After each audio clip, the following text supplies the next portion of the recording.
Vote that's been recorded at the federal election.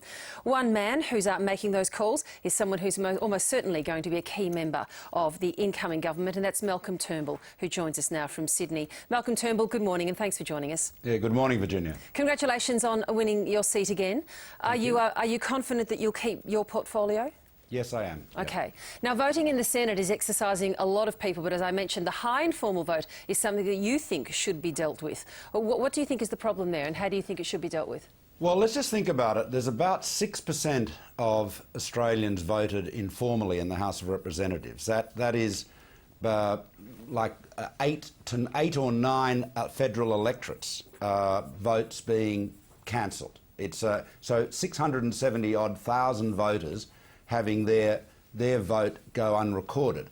The overwhelming majority of them, and what scrutineers have told me over the years, it's 90% plus, have voted informal either because they've just marked one against the candidate who they favour and not filled in the other boxes, or they've filled in the other boxes incorrectly. These are mistakes they're making rather than someone sort of crossing through their paper. That's right. Okay. I mean, there are some people who write, damn you all, yes, down with politicians, yes, but that's a few percent. Yep.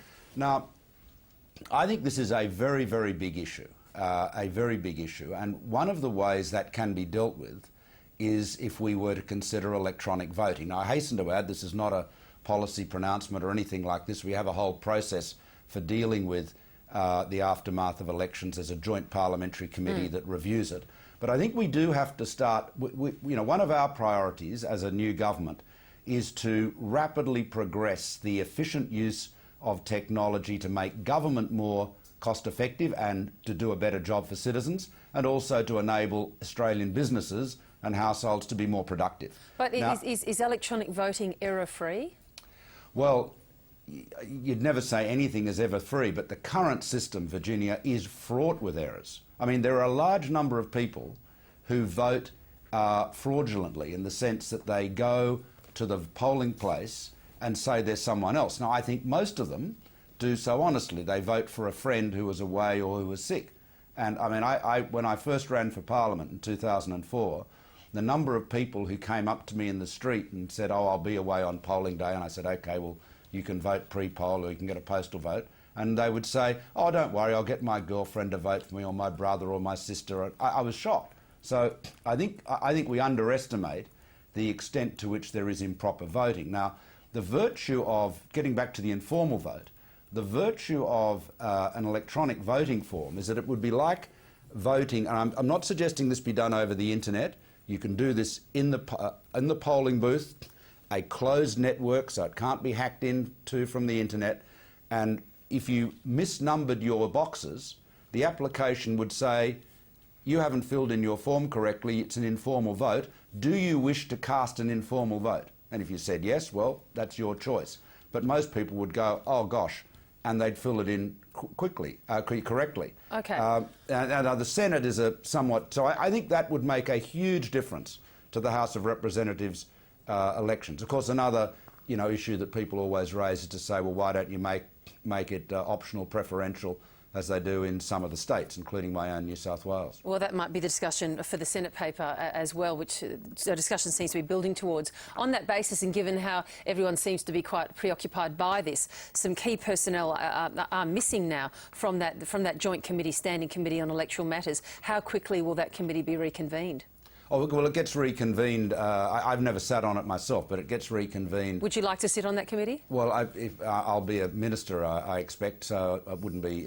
It's ministers don't sit on those committees, but nonetheless, the committee. Yeah, there is a review. I mean, people have looked at this over the years, but I'd say this, Virginia. I think we considerably overestimate the security of the current paper voting system. And we also overestimate the insecurity of electronic voting systems. Well, that's a pretty big accusation you just made earlier. I wanted to back up to for just a moment, then we need to move on to some other matters. The claim that you make about how high fraudulent voting is in Australia. Is it just based on that anecdotal experience of yours, or do you have something further to back that up? Well, it is. I can just say to you it is based on my anecdotal experience. But when I was campaigning in 2004, and I spent a lot of time, I campaigned for a year and I was out on the street pretty much every day talking to people. Once the election was called, the number of people who told me that they would get someone else to vote for me. I mean, the first time I was shocked, the second time I was shocked, and the third time I started to think, my God, I've been, living in a bit of a bubble here. People don't seem to be taking the provisions of the Commonwealth Electoral Act as seriously as they should. And you see, the point is that you don't have to show any ID, the system, as I say, the system is much more vulnerable than we think. All right, I need to move on to some other topics. You're appointing Ziggy Sukowski co-executive chairman of the NBN. Well, hang on, wait a minute. That's a report that's out this morning. Yeah, no, there's a report out there this morning saying that he'll be nominated as chair of the NBN Co. That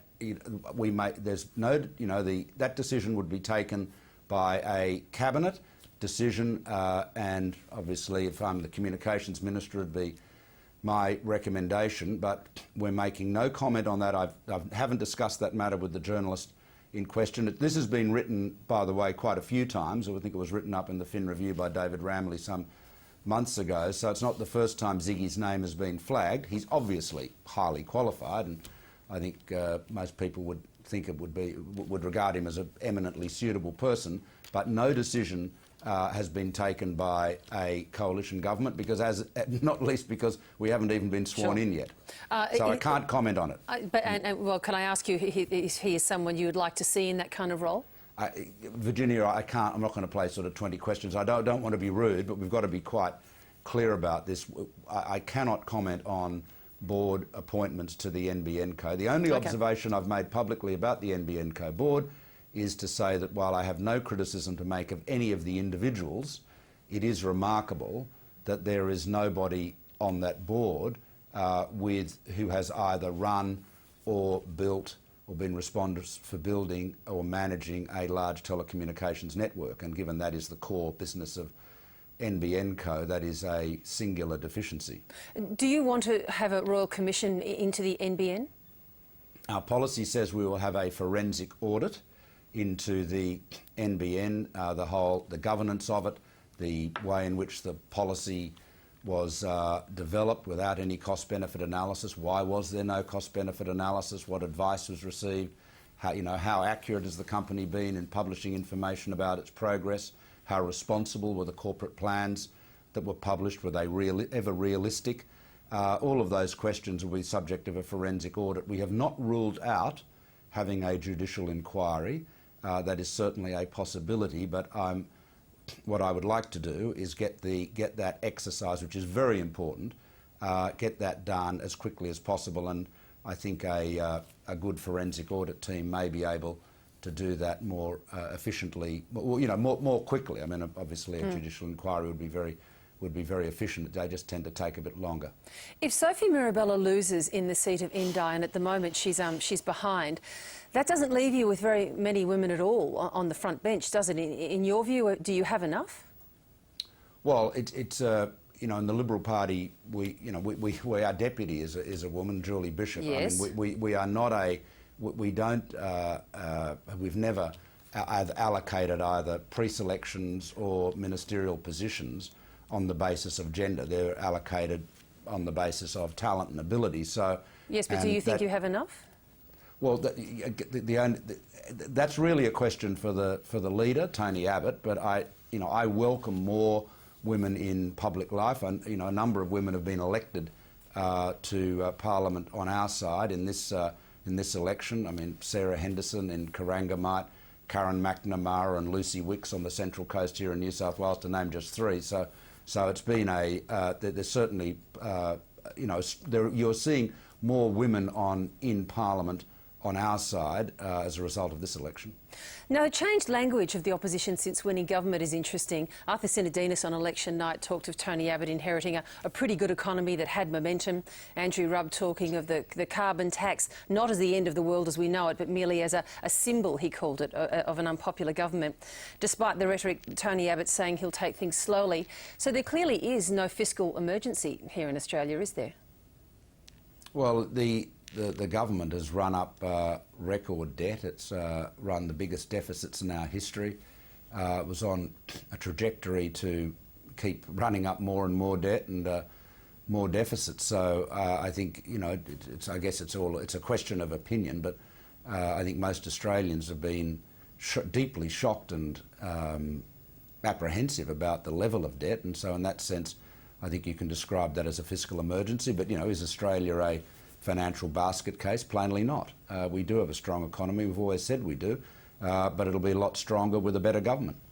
Now, just finally, we did want to ask you as incoming Communications Minister whether you plan to do something about an issue that's on the front page of the NT News today, and that's the national scourge of people talking on mobile phones when they enter a restaurant or enter a shop and then demand service.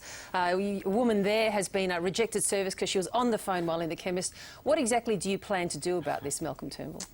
Well, Virginia, if I was a Labor politician, I would say that I would immediately appoint you as the mobile phone courtesy czar, so that you could penalise people. Thank God. But I know you've got. I was watching you earlier while I was doing my exercise, and I see you've got very strong views on it. This one gets up my nose. But we don't. Look, I got to tell you, we believe in the limits of government, and it is not possible. It's not possible to legislate for courtesy. Come on, you're a big user of public transport. Just look me in the eye and tell me it doesn't give you the irrits. No, well, it can be, and I've used the same technique you described. Although I must say, in a credit to Gladys Berejiklian in the New South Wales Transport Minister, in New South Wales, in the sort of intercity trains, the longer haul ones, the first and last carriages are quiet zones where you are not allowed, at peril of being scolded by the conductor, to